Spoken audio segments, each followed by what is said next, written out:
এক ভাই আমাকে একটা বললাম, আমার কাছে ক্লিয়ার করলাম। ভাই সবাই দেখেন তো কীরকম হয়েছে।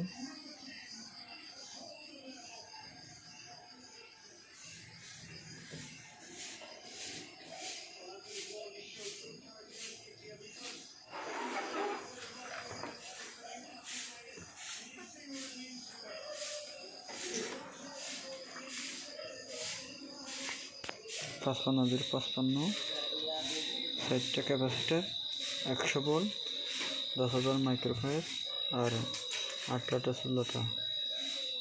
তারপর বেস্টুন 5 volume, 3000 million, 12 volt to 3000 million.